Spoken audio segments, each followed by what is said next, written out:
Brought to you by Agilus Diagnostics. Health test की बात आती है तो मैं भरोसा करता हूँ India largest diagnostics company Agilus diagnostics. खुद को टेस्ट करते रहो।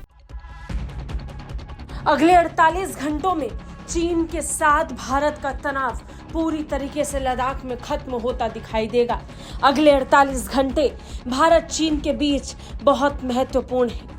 अगले 48 घंटे दिवाली से पहले चीन का भारत को वो तोहफा है जो विवाद के रूप में 2020 से दोनों के बीच में पनप रहा था। वो विवाद आखिरकार खत्म होने वाला है, जिसके लिए भारत और चीन 30 से ज्यादा बार सैन्य स्तर पर बातचीत कर चुके हैं। भारतीय सेना के सूत्रों की माने तो भारतीय और चीनी सेनाओं के बीच वास्तविक नियंत्रण रेखा LAC पर वापसी की प्रक्रिया अगले 2 दिनों में पूरी हो जाएगी।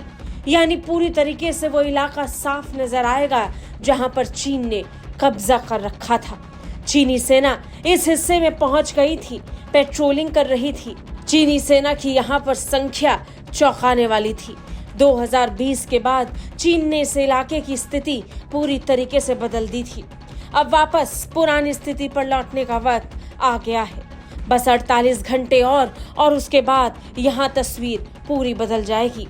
न्यूज एजेंसी NI से बात करते हुए सूत्रों ने बताया कि सबसे नए समझौते के तहत केवल देपसांग और डेमचुक क्षेत्र पर इसे लागू किया जाएगा, बाकी टकराव वाले क्षेत्रों पर नहीं। ANI को सूत्रों ने बताया कि दोनों पक्षों के सैनिक अप्रैल 2020 से पहले की स्थिति में वापस आ जाएंगे और वो उन क्षेत्रों में गश्त करेंगे जहां उन्होंने अप्रैल 2020 तक गश्त की थी। नियमित रूप से ग्राउंड कमांडर्स की बैठक होती रहेंगी।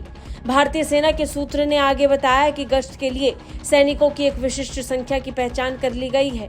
गलतफहमी से बचने के लिए दोनों पक्ष एक दूसरे को अपनी गश्ती योजनाओं के बारे में लगातार सूचित करते रहेंगे। आगे के लिए भारतीय और चीनी सेना एक दूसरे के साथ संपर्क में रहेंगी। शेड या टेंट और सैनिकों जैसे सभी अस्थायी बुनियादी ढांचों को भी यहाँ से हटाया जाएगा। दोनों पक्ष क्षेत्र पर निगरानी रखने के लिए एक दूसरे को जानकारी देंगे। देपसांग और डेमचुक वो 2 बिंदु थे जहां पर तनाव और ज्यादा गहरा रहा था। इसे लेकर बातचीत बाकी थी, सब वो भी पूरी हो चुकी है। 2020 से पहले की पारंपरिक स्थिति में दोनों देश पहुंचने के लिए तैयार हो गए हैं। बता दें, भारत और चीन के बीच लगभग 30 से ज्यादा बार इस विवाद को लेकर चर्चा होती रही है। हालात इतने तनावपूर्ण थे कि 2019 के बाद प्रधानमंत्री नरेंद्र मोदी और चीनी राष्ट्रपति शी जिनपिंग की मुलाकात रूस की धरती पर हुई। 5 साल के दौरान दोनों देशों के राष्ट्राध्यक्षों के बीच ना तो कोई बातचीत हुई और ना ही बातचीत का कोई जिक्र आया। और आखिरकार जब लद्दाख पर विवाद सुलझता हुआ नजर आया तो दोनों देशों के बीच मुलाकात हुई और दोनों देशों के राष्ट्राध्यक्षों ने द्विपक्षीय बैठक भी की। ऐसे में उम्मीद है कि आने वाले दिनों में भी भारत और चीन अपने बाकी विवादों को बातचीत से सुलझा लेंगे। ब्यूरो रिपोर्ट, भारत तक।